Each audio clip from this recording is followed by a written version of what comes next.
ሰላም እችን አንድ ሳተን ጉርድ ቀሚስ ለተለያየ ለስራ ለእለት እለት ካዥዋሊ ለመልበስ ለብርድ ጊዜ ለሙቀት ጊዜና ለቅዳሜና እሁድን ጨምሮ በተለያዩ ጊዜያት እንዴት አድርገን ስታይል ማድረግ እንችላለን የሚለውን በዛሬው ቪዲዮ ይዤላችሁ መጥቻለሁ። የመጀመሪያው በነጭ ቲሸርት እዚህ ጋር እንደምታዩት ስታይል ማድረግ ትችላላችሁ። ይሄንን ሳትን ቀሚስ ታዲያ ነጭ ቲሸርት ስናረግ እንዲሁ ነጭ ስኒከር ብናረግበት በጣም ስታይሊሽ ነው። ይህ አለባበስ ካዥዋሊ ወይም ደግሞ እለት እለት ልንጠቀምበት እንችላለን። እንዲሁም ደግሞ እንደዚህ አይነት ሳትን ጉርዶችን ከጂንስ ጃኬት ጋር ወይም ከላይ እንደዚህ ሸሚዝ አድርገን ለስራ ቦታ ልንጠቀምባቸው እንችላለን። እጅ ባለውም እጅ በሌለውም ኮት ሊሆን ይችላል። ሶስተኛ ደግሞ በብሌዘር ወይም ደግሞ በኮቶች ፎርማል በሆኑ ለስራ ቦታ ለስብሰባ እንዲሁም ለተለያዩ ቦታዎች እንደዚህ መጠቀም እንችላለን።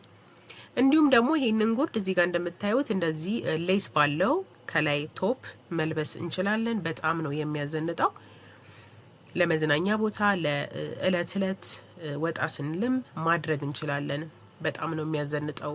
ይሄ ጥቁር ሳተን በእንደዚህ በሌስ ቶፕ ሲለበስ ከዛ ደግሞ ከስር እንደዚህ ፍላት ጫማ በትንሽዬ ቦርሳ ብናረግበት ደግሞ የበለጠ ውበታችንን የሚጨምርልን ይሆናል።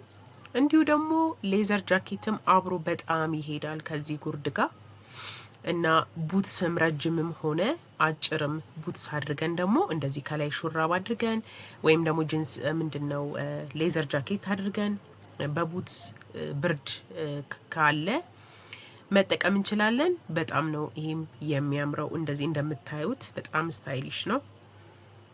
እንደነገርኳችሁ ምንድነው ለቅዳሜና እሁድም ለዊኬንድ ደግሞ እንደዚህ እንደምታዩት ቀለል ያለች የቅዳሜና እሁድ ቦርሳ ለዊኬንድ የምትሆን አድርገን መጠቀም እንችላለን። ለመዝናኛ ቦታም ወጣ ስንል እንደዚህ ቀለል ባለ መልኩ ስታይል ማድረግ እንችላለን። እንዲሁም ደግሞ እንደዚህ አይነት ሹራቦችን ከእንደዚህ አይነት ቀሚስ ጋር መጠቀም እንችላለን። ምናልባት ሹራቡ ሰፊ ሊመስል ይችላል፣ ግን በጣም ነው የሚያዘንጠው። ለዛሬ አበቃው። ቻው።